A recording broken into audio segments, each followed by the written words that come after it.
사람들은 무언가 자기의 흔적 남기는 것을 좋아하는 것 같습니다. 그래서 예를 들면 산 정상에 올라가면 어딘가에다 자기 이름을 새겨요. 또 어디 유명한 장소, 식당, 관광지 이런 데 가면 꼭 이런 비슷한 흔적들이 있어요. 뭐냐면 몇 월 며칠 누구 여기에 왔다 가다 이렇게 흔적을 꼭 남겨요.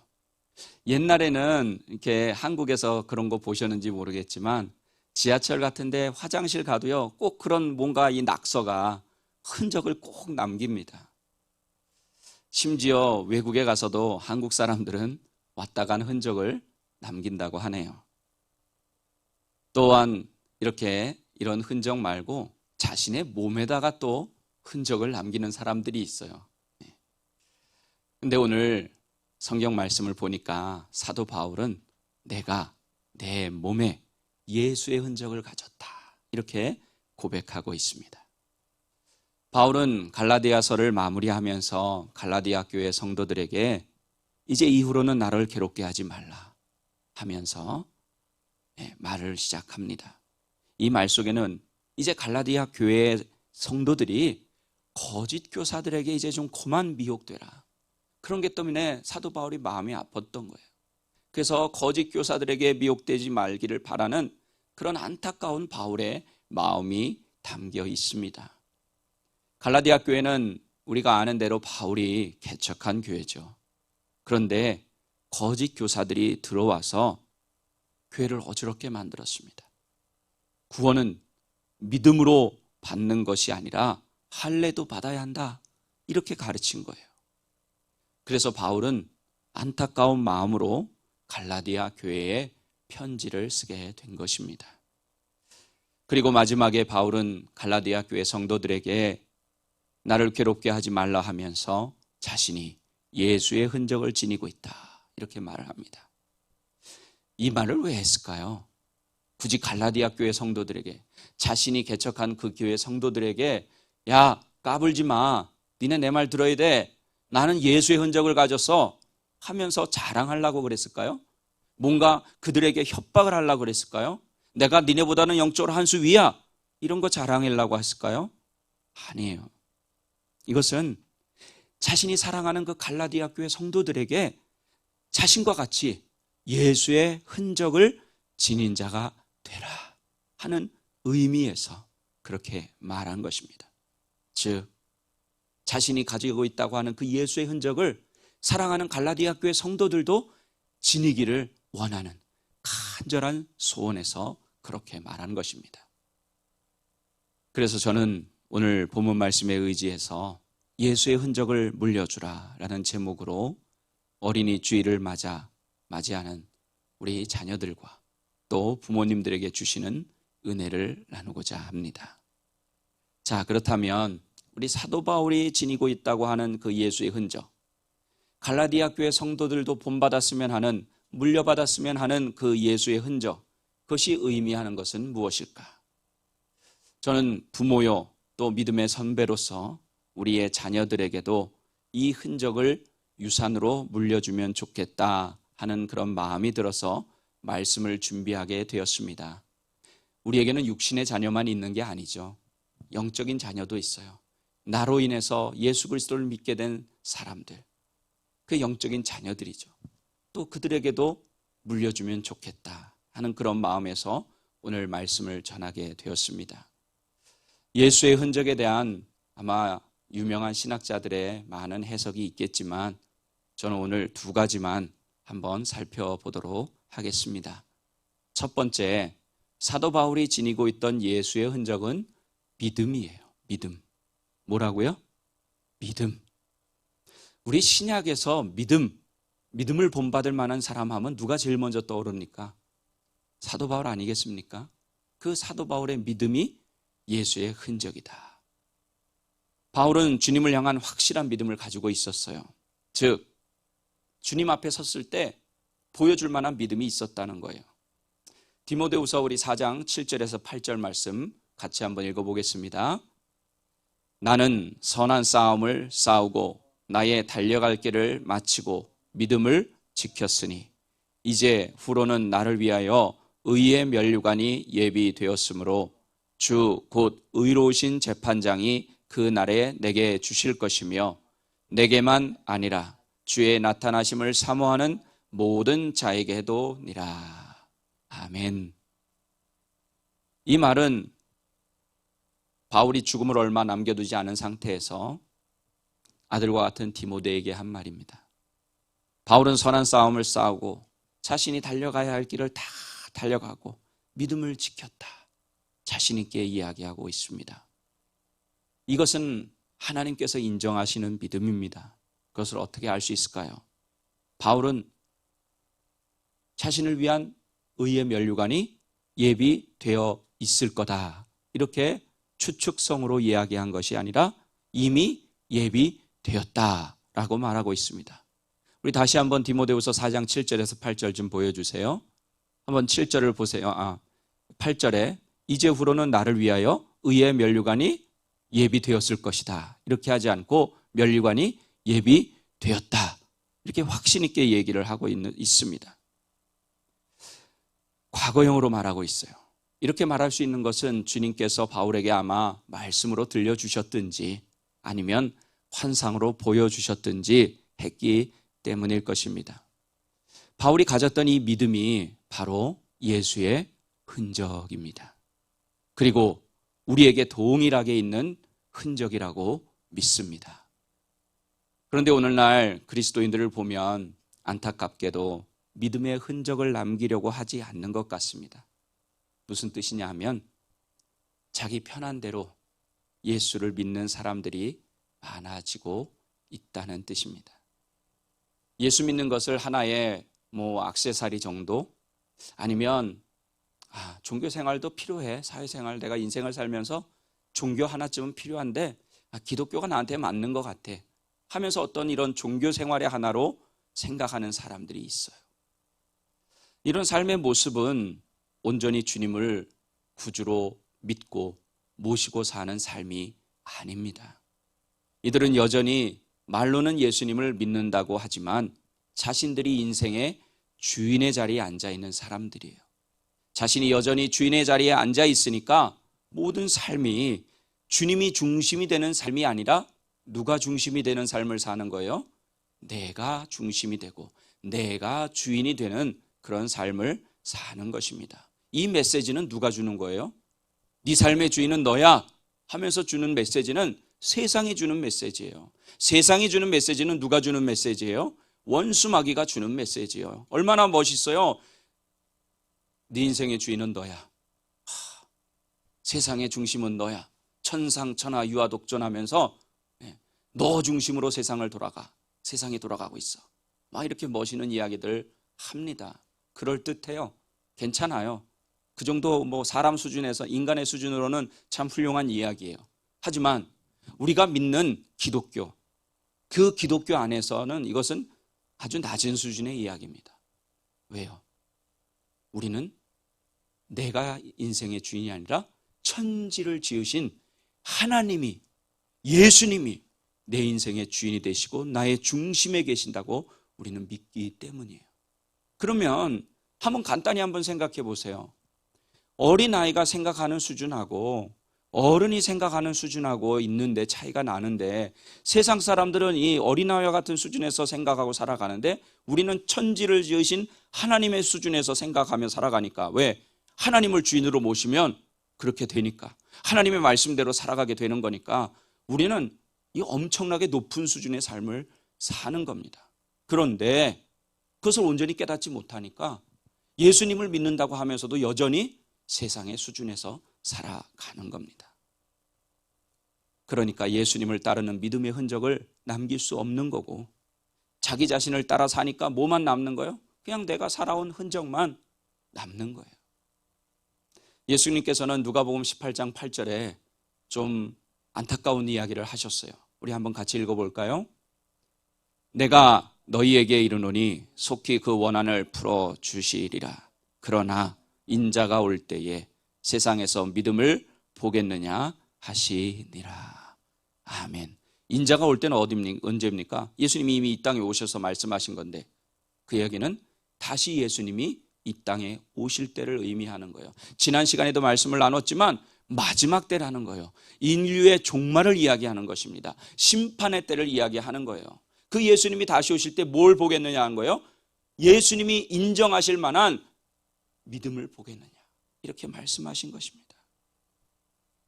우리는 예수님께 보여드릴 믿음이 있어야 돼요. 뭐 이게 우리의 인간의 눈으로 보여지는 그런 믿음이 아니죠. 우리 예수님 앞에서 우리 사도 바울이 이야기한 것처럼, 오늘 사도 바울이 아까 읽은 것처럼 디모데후서에 나오는 것처럼 예수님 앞에서 달려갈 길을 다 달려가고 나는 믿음을 지켰습니다 하며 자신 있게 이야기할 수 있는 그런 삶의 모습이 우리에게 있어야 한다는 것입니다. 오늘 제목대로 하면, 오늘 본문의 내용대로 하면 예수님의 흔적이, 예수의 흔적이 내 삶에 있어야 한다는 말입니다.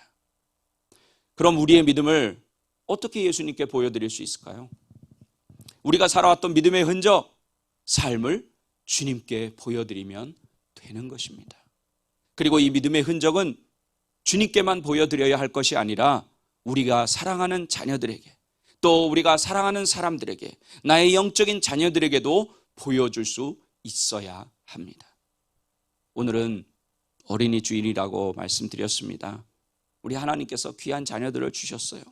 이 귀한 자녀들에게 우리는 부모로서 또 믿음의 선배로서 역할을 감당해야 하는데, 그 중에 가장 중요한 것 중에 하나가 뭐냐? 바로 믿음의 유산을 물려줄 수 있는 부모가 되고 믿음의 선배가 될 수 있어야 한다는 것입니다.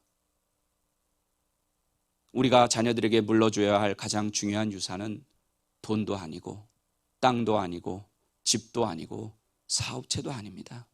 우리가 물려주어야 할 진짜 유산은 믿음의 유산인 줄로 믿습니다. 세상의 재산, 세상에 물려줄 그런 것들은요, 오히려 우리 자녀들을 망칠 수도 있어요.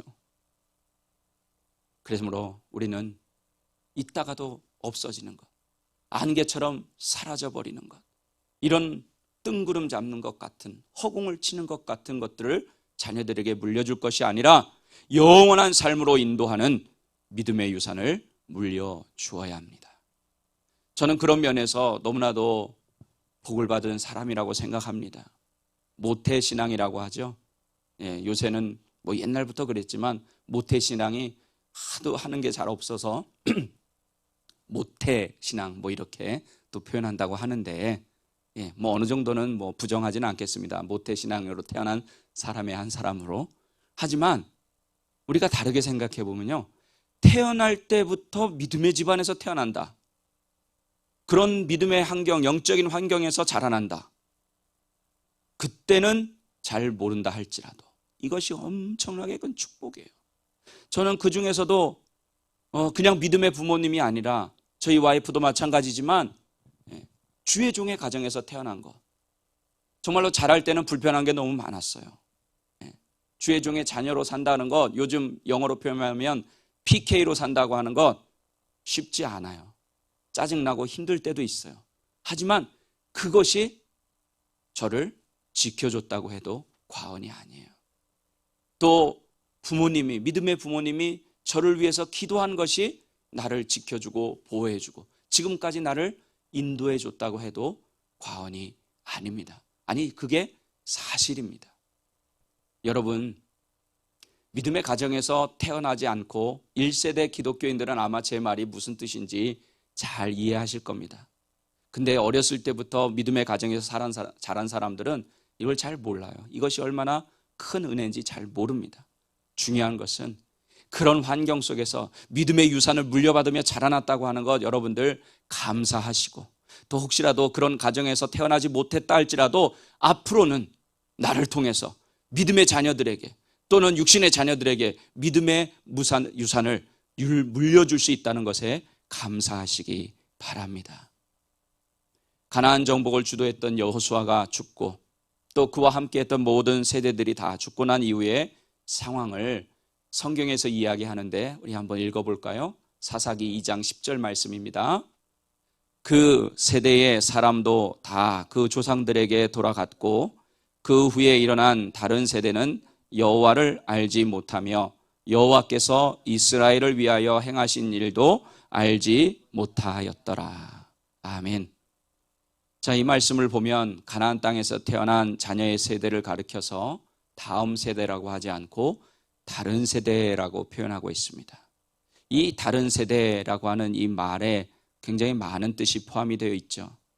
간단하게 얘기하면 가나안 세대가 그 전 부모 세대, 믿음의 선배의 세대인 광야 세대와는 다른 점이 많다 하는 사실이 포함되어 있습니다. 무엇이 달랐을까요? 쉽게 우리 먹는 것이 아마 달랐을 거예요. 광야에 있던 사람들은 매일 똑같은 메뉴 먹었어요. 아시죠? 만나와 메추라기 매일 똑같은 메뉴 먹었어요. 근데 그 이후에 가나안 세대는 가나안 땅에서 나는 소출들을, 좋은 것들을 먹었습니다. 또 입고 다니는 옷도 그랬겠죠. 광야 세대는 갈아입을 옷이 어디 있어요? 그냥 똑같은 옷 매일매일 입고 그저 하나님이 은혜 베풀어 주시니까 옷이 헤어지지 않고 신발이 닳지 않은 것뿐이지 그냥 패션에도 신경 쓸 이유가 없어요. 근데 가나안 세대는 어떻습니까? 좋은 옷, 또 좋은 신발, 브랜드 있는 것들로 그 당시에 아마 꾸미고 다녔을 거예요. 광야 시대는요, 듣는 세대였어요. 듣는 세대. 왜? 광야에는 볼 게 없으니까. 사방을 둘러봐도 모래요, 돌덩이밖에 없으니까, 보이는 게 아무것도 없으니까 뭐만 듣는 거예요? 소리만 듣는 거예요. 즉 하나님의 음성을 듣는 세대였어요. 근데 가나안 세대는 어떤 세대예요? 시청각 세대예요. 보는 게 많아졌어요. 화려한 것들이 생겼어요. 이목을, 나의 눈을 끄는 것이 너무나 많아졌다는 얘기예요. 이런 점에서 굉장히 많은 부분에서 달랐어요. 문화도 다르고 생활도 다르고 생각하는 것도 달랐어요. 사실 이것은 어쩔 수가 없는 겁니다. 이런 부분은, 이런 변화는 우리 하나님도 인정하시는 부분이에요. 오늘날도 마찬가지죠. 지금 젊은 세대들, 어린 세대들은 스마트폰이 만들어낸 포노 사피엔스 세대라고 부르는 그런 세대가 되었어요. 이 폰과 함께 자라는 세대예요. 스마트폰과 함께. 자, 문제는 이런 것 달라지는 건 괜찮아요. 그런데 달라지지 말아야 될 것이 달라지는 것이 문제인 거죠. 이들의 신앙이 부모의 세대, 선배의 세대와 달라졌다는 겁니다. 오늘 아까 읽은 사사기서 2장에 보니까 여호와를 어떻게 하여? 알지 못했다. 또 여호와께서 행하신 일도 알지 못했다. 그런 거예요. 자, 그러니까 이들이 부모의 신앙 또는 선배들의 신앙을 이어갈 다음 세대가 아니라 다른 세대가 되고 만 것입니다. 그러면 왜 이렇게 되었을까? 원인이 있을 거 아니에요. 왜 그들이 신앙을 잊어버리고 다른 세대가 되어버렸을까? 그것은 앞선 세대가 믿음의 유산을 물려주지 않았기 때문입니다. 하나님이 지키라고 하는 명령과 법도와 규례, 절기 이런 것들을 지키지 않은 거예요. 이미 출애굽하신 이후에 하나님이 그렇게도 강조하셨잖아요. 이 절기를 지키라고 하는 것은 내 자녀들이 너에게 물어보면 이날에 여호와께서, 야훼께서 우리 민족을 애굽에서 인도하여 내시고 홍해를 가르시고 마른 땅으로 건너게 하신 날이다. 애굽의 장자들 처음 난 것들을 다 죽이시면서 우리만 살리셔서 인도하신 날이다. 자녀들에게 가르치라고, 알려주라고, 그 목적으로 그렇게 하셨다고 분명히 말씀하셨는데 다른 세대가 되어버렸다는 것은 그 선배의 세대들이, 앞선 세대들이, 부모의 세대들이 하나님의 계명대로 하지 않았다는 것입니다. 믿음의 유산을 자녀들의 마음속에, 그 영혼 속에 심어주지 못했어요. 또 삶으로 보여주지 못한 거죠. 지금 한국교회나 해외에 있는 한인교회나 교회 학교가 문제라고 합니다. 달리 문제가 아니라 교회 학교가 없는 숫자가, 교회의 퍼센테이지가 70%가 넘는다. 한국 교회의 통계이긴 하지만, 저도 전해 들은 것이긴 하지만, 한국 교회 학교가 없는 교회가 70%가 넘는데요. 물론 사회적인 현상일 수도 있어요. 우리가 어쩔 수 없는 이유 때문에 그렇게 될 수도 있었겠지만, 중요한 것은 무엇이냐 하면 부모들이 올바른 믿음의 삶을 자녀들에게 보여주지 못한 거예요. 심지어 저는 신학교 가서 이렇게 얘기하는 동기도 봤어요. 나는 우리 부모님 신앙생활 하는 것 같으면 난 예수 안 믿겠다. 네. 교회 가서는 사람들 앞에서는 할렐루야 하면서 성경책 옆에 끼고 거룩한 사람처럼 그렇게 기도도 열심히 하고 봉사도 열심히 하는 것 같은데 집에 오면 엄마 때리고 자식 때리고 거짓말하고 사기치고 이런 것이 애들 눈에 다 보이는 거예요. 그러니 그 아이들이 보고 배운 것이 그건데 어떻게 부모의 세대를 쫓아가려고 하겠습니까? 부모의 믿음의 유산을 어떻게 이어받을 수 있겠습니까? 물론 제가 일반화시켜서 하는 말은 아니에요. 다 그렇다고 하는 말씀은 아니지만 지금 일어나는 그런 결과적으로 볼 때 우리 부모의 세대들이 자녀들에게 올바른 믿음의 삶을 보여주지 못했다는 겁니다. 우리 이민 생활은 더 하잖아요. 먹고 살기 바쁘니까 자녀들을 위한다는 그런 명분 아래 그냥 이렇게 좀 표현하면 죄송하지만 믿음의 삶을 살지 못했어요. 그저 먹고 사는 것이 최우선이었으니까 그냥 주일 한 번 교회 나가는 것도 대단한 거였어요. 그러다 보니까 자녀들에게 이런 믿음의 유산을 물려주기는커녕 가정교육도 제대로 못 시키는 경우가 그런 가정이 너무나도 많죠. 지금이라도 부모 세대들이 또 믿음의 선배들이 각성하고 자녀들을 위해 눈물로 기도해야 합니다. 믿음의 흔적을 남기고 믿음의 유산을 물려주기 위해서 발버둥쳐야 합니다. 가장 늦었다고 생각하는 때가 가장 빠르다고 하지 않습니까?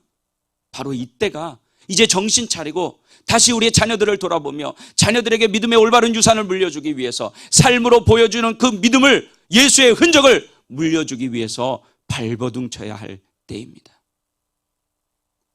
두 번째 예수의 흔적, 사도 바울이 지니고 있던 예수의 흔적은 사람을 남기는 것입니다.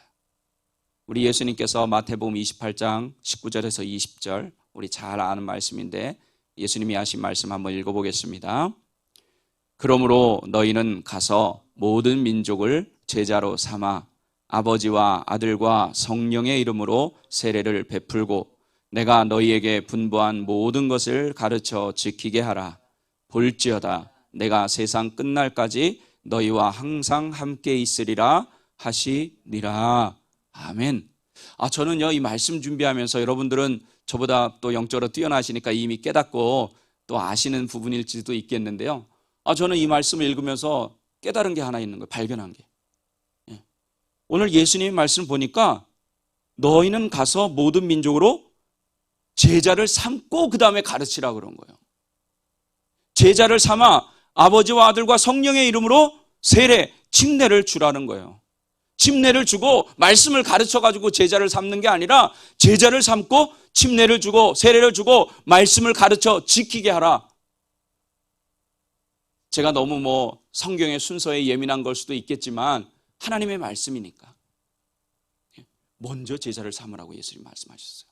자, 그러면서 드는 생각이 어떻게 그럼 먼저 말씀도 완전하고 어떻게 그럼 제자를 삼을까 봤더니 묵상을 했는데 하나님께서 그렇구나. 삶이구나. 삶. 내가 이 세상에 살면서 예수의 흔적을 가진 사람처럼 살면 다른 사람들을 제자로 삼을 수 있다는 거예요. 그 다음에 침례 주고 세례 주고 그 다음에 말씀을 가르쳐 지키게 하라는 거예요. 자, 멀리 갈 게 없다는 거예요. 우리 가정에 한 가족에 사는 우리 자녀들 또는 예수 믿지 않는 다른 식구들, 그들에게 예수 믿어라 예수 믿어라 이것도 해야 되지만 먼저 제자를 삼기 위해서 어떻게 해야 된다고요? 예수의 흔적을 가진 사람처럼 살라는 거예요. 말과 행동으로 보여주라는 것입니다. 그렇게 되면 저절로 그 예수의 흔적이 보여져서 그들이 예수님의 제자가 되는 거예요. 우리 사랑하는 자녀들이 부모들의 믿음의 유산, 그 예수의 흔적을 물려받게 되는 줄로 믿습니다. 이게 바로 사도 바울이 했던 거예요. 그 예수의 흔적이에요. 다른 사람을 세우는 것. 동의보감을 쓴 조선시대 최고의 명의 누군지 아시죠? 허준. 들어보셨나요? 우리 청년들? 허준, 아주 가장 유명한 한의사입니다. 허준 의원이 최고의 명의가 될 수 있었던 것은 바로 그의 스승인 유이태라고 하는 의원이 있었기 때문입니다. 그는 의원의 자질 가운데 가장 소중한 것이 환자를 긍휼히 여기는 마음으로 보았고 그것을 제자인 허준에게 가르쳤어요. 그리고 말로만 가르친 것이 아니라 친히 보여줬는데 뭐냐? 그 제자를 훌륭한 의원으로 만들기 위해 자신의 몸을 해부하라고. 그 옛날에 조선시대에는 그거는 완전 살아있는 사람을 해부하는 건 아니고요. 자신이 죽거든 자신의 몸을 해부해서 더 많은 사람을 살려. 뭐예요? 삶으로 보여준 거잖아요. 또 여러분들 드라마로도 나왔지만 옛날에 상도라고 하는 책의 주인공, 또 실제로 존재했던 임상옥이라고 하는 거상이 있는데 그 역시 그 스승이 남긴 인물이에요. 스승의 유산을 물려받아서 훌륭한 사람이 된 케이스입니다. 그 스승은 그에게 이런 말을 했습니다. 장사는 돈을 남기는 것이 아니라 사람을 남기는 것이다. 사도 바울의 예수의 흔적과 똑같지 않나요? 우리 예수님이 말씀하신 것과 똑같지 않나요? 사람을 남기는 것, 다음 세대에 사람을 남기는 것. 임상옥은 스승의 가르침대로 돈을 남기는 것이 아니라 사람을 남기는 삶을 살았고 장사를 해서 큰 거상이 되었습니다. 우리의 구세주 예수님도 이 세상을 떠나실 때 누구를 남겼어요? 제자들을 남겼잖아요. 제자들, 사람을 남기신 거예요. 예수님은 책 한 권 쓰지 않으셨어요. 예수님 학교 세우지 않으셨어요. 병원 세우지 않으셨어요. 단지 제자들을 남기셨어요. 이렇게 예수님처럼 사람을 살리고 사람을 키우고 사람을 세우고 사람을 남기는 일이 바로 예수의 흔적을 물려주는 일이라고 믿습니다. 근데 중요한 것은 예수의 흔적이 내가 가만히 있는다고 만들어지는 것이 아니에요. 앞에서도 이야기했지만 예수님을 위해서 살려고 최선을 다해야 예수의 흔적을 지닐 수가 있습니다. 예수님을 위해 살지 않으면 예수님 때문에 핍박받을 일도 없어요. 요즘 같은 세상에 손가락질 당할 이유도 없어요. 내가 하고 싶은 거 다 할 수 있어요. 욕먹을 일도 없어요. 근데 예수님을 위해서 살지 않으면 믿음의 흔적이, 영적인 유산이, 예수의 흔적이 남지 않습니다. 물려줄 수 없어요. 제자를 삼을 수도 없습니다. 사도 바울은 살아도 주를 위해 살고 죽어도 주를 위해 살라고 말했습니다. 그리고 자신 입술로만 얘기한 것이 아니라 진짜 그렇게 살았어요. 그러니까 자신에게 있는 예수의 흔적을 담대하게 말하고 그 예수의 흔적을 너희도 물려받기를 원한다. 너희도 예수의 흔적을 가지기를 원한다. 이렇게 담대하게 이야기할 수 있었던 것입니다. 자, 여러분, 예수의 흔적을 지니길 원하십니까? 그렇게 살아가길 원하십니까? 그렇다면 바울의 말처럼 예수를 위해서 살고 예수를 위해 죽으십시오. 자신만의 유익을 따라 살면서 예수의 흔적을 가지기 꿈꾸지 마세요. 그거는 사기입니다. 사기예요. 지금 그 사기를 저 같은 목사님들이 가르치고 있는 거예요. 그것도 교회 안에서 가르치고 있는 거예요. 말로만 하면 예수의 흔적이 나타나는 것처럼, 말로만 믿으면 생명의 역사가 일어나고 말씀의 능력이 나타나는 것처럼, 경건의 능력이 나타나는 것처럼 잘못 가르치고 있단 말이에요. 교회 문 밖에만 나가면 딴짓하는데, 예수의 흔적을 가지는 것은 나 자신을 드러내기 위한 것이 아닙니다. 주님 앞에 갔을 때, 하나님 앞에 갔을 때 인정받고 칭찬받기 위함이고, 또 다음 세대들이, 자녀의 세대들이, 또 믿음의 후배들이 그 예수의 흔적을 본받게 하기 위해서 그런 것입니다. 우리는 결국 언젠가는 다 주님 앞에 섭니다. 우리는 주님 앞에서 설 날을 생각하면서 이 세상을 살아간다면 우리는 예수님처럼, 사도 바울처럼, 훌륭한 믿음의 선배들처럼 살아가게 될 줄로 믿습니다. 우리는 순식간에 사라질 이 땅에 소망을 두고 사는 어리석은 존재가 아니라 하나님 나라의 소망을 두고 살아가는 지혜로운 예수의 흔적을 지닌 사람이 되어야 합니다. 한 가지만 말씀드리고 마치겠습니다. 흔적을 헬라어로 뭐라 그러는지 아세요? 들어보셨을 거예요. 스티그마. 이 단어는 주인이 종들이나 짐승들에게 자신의 소유임을 나타내기 위해서 낙인을 찍는 것을 의미합니다. 영화 같은 데서 보셨죠? 이렇게 쇠 같은 것을 이렇게 불에 달궈가지고 이렇게 몸에다가 이렇게 지지는 거예요. 낙인을 찍는 겁니다. 그러면 그 하인은 영원한 주인의 소유가 되는 것입니다. 그래서 도망친 죄인들은 그것이 안 보이게 하려고 막 가리기도 하고 막 그러는 거 아마 드라마나 영화 같은 데서 보셨을 거예요. 살을 태워서 평생 지울 수 없는 그 낙인이 찍히는 거, 내가 영원한 종이라고 하는 거, 그게 뭐가 좋겠습니까? 하지만 내가 예수님의 것이라는 스티그마, 낙인이 찍히는 것, 이것은 정말로 복된 일이고 정말로 행복한 일인 줄로 믿습니다. 너무나도 기쁜 일입니다. 예수의 흔적을 몸에 가진 것이니까. 너는 내 것이다 하면서 예수님이 나에게 낙인, 스티그마를 찍어주시는 거예요. 오늘 사도 바울이 얘기한 예수의 흔적, 그것을 지니게 되는 것입니다. 얼마나 감사한 일입니까? 이 예수님의 흔적을 여러분의 몸에 새기십시오. 나는 그리스도인이다, 즉 예수님의 것이다 선포하며 사십시오. 그럴 때 여러분의 삶을 통해서 예수의 흔적이 나타나서 자녀들에게, 또 다른 사람에게, 또 믿음의 후배들에게 물려줄 수 있게 될 줄 믿습니다. 그리고 예수님처럼 제자들을, 다른 사람을 남기게 될 것입니다. 오늘은 성찬주일이기도 합니다. 저는 이 성찬을 통해서도요, 우리 자녀들에게 예수님의 흔적을 전해줄 수 있다고 믿습니다.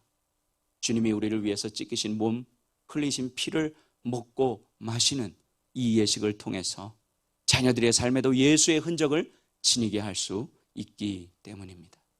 여러분, 오늘 성찬을 통해 주님의 살과 피를 먹고 마심으로 예수님의 흔적을 여러분의 삶 가운데 새기시기 바랍니다.